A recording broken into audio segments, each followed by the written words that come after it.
Now that you've been introduced to the basic elements of the FICO credit scoring process, I'd like to take this opportunity to conclude the 101 session of this course with a review of some of the basics that can get you started on your way to an excellent credit score fast.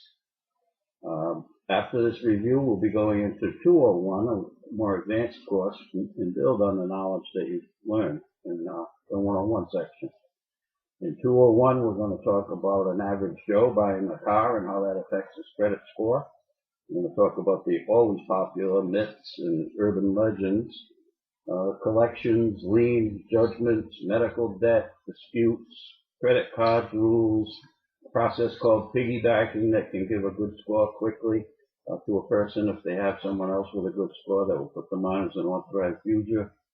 And of course the IRS rules, and there's a lot ahead, a lot of very interesting things. So let's take a few minutes to recap what we've already learned. We're now ready for the credit repair and enhancement fundamentals review. So let's take things in what I would consider roughly their order of importance. Number one, pay bills on time. No more late payments. I'm talking about credit cards. I'm talking about car payments, mortgages. A single late payment can drop your score by as much as 100 points. It's your most recent behavior that counts the heaviest on your score. If you've been late in the past, it recedes in importance as time goes by. So what we can do now is vow to make our future behavior in line with a higher, ever higher growing credit score. So remember that at all costs, make at least the minimum payment. Scrape by if you have to rent a movie instead of going to the multiplex, or eat hamburger instead of steak.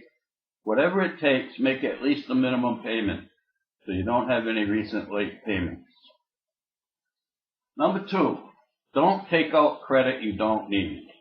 Every time you take out new credit, you create an inquiry, which has a negative effect of approximately 5 points on your score for at least a year from the time you take it out. It also lowers the average age of your accounts, which is another important factor as we've discussed. So don't take out credit you don't need. Let's work with the credit you have for a while and get that score up. Number three, do not close inactive accounts. In your vow to improve your credit, you may be tempted to just rip up the credit cards or shred them. But when you do that and you close the account, you're closing your available credit. Remember how we talked about debt to available credit being the second most important component of your score after paying on time? Well, closing an account reduces your available credit and gives you a worse debt to available credit ratio. Just use the old account for an occasional pizza or something and pay it on time. Leave it open. The average age of your account isn't affected by closing it, as a lot of people think. But the fact of the matter is that your debt to available credit is a very important component of your score, and we want to keep that as high as we can. And the next thing is to sign up for free monitoring. There's 2 sites that I know of. I'm sure there are more. They come and go somewhat, but Credit Karma and CreditSesame.com are sites that there's no catch, there's no fee, no annual fee. And you can monitor. It doesn't give you every detail of your credit report, but it's a good start.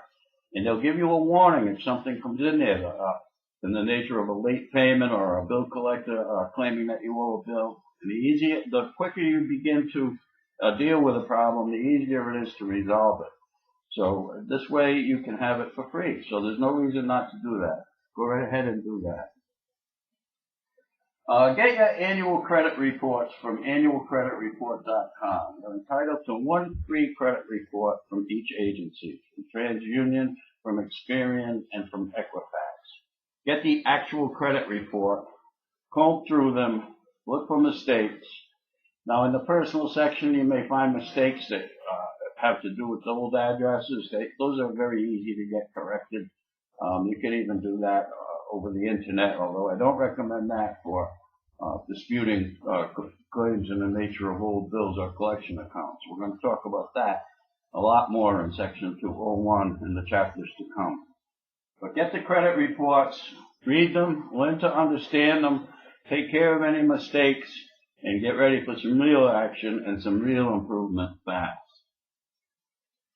The next thing to keep in mind is to pay your revolving credit down. By that I mean your credit cards. Do the best you can.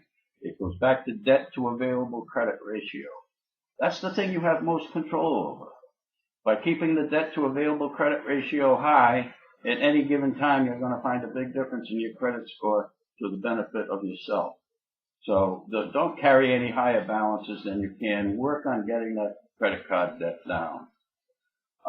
And finally, you should get an installment loan if you don't have one when you can afford it. If you need a big ticket item, certainly an automobile or a piece of furniture for the house or something of that nature, the installment loan is a loan with periodic payments as opposed to a revolving loan like a credit card.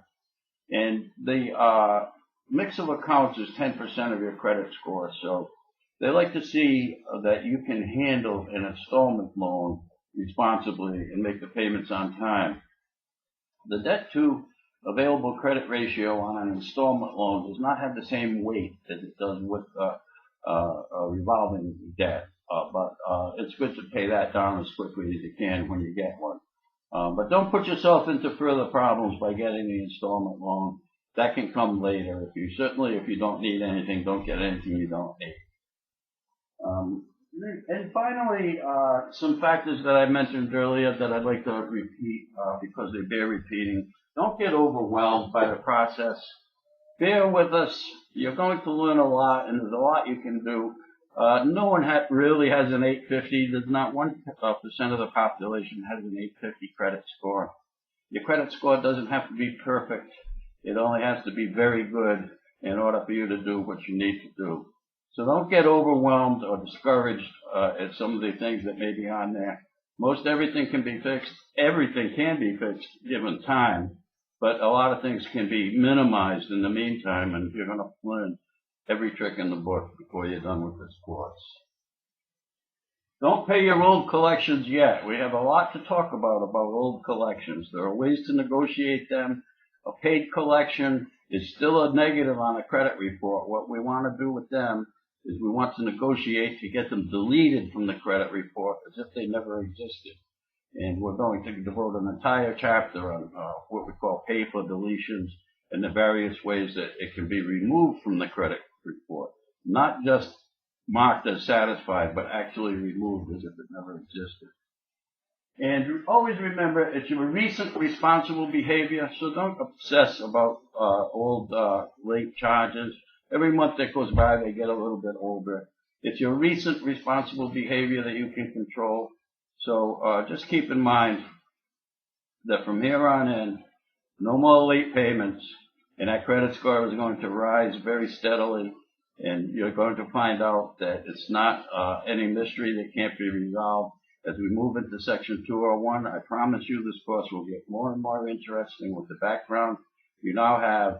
You will now be able to see how it all ties together and how you can get and keep an excellent credit score for life.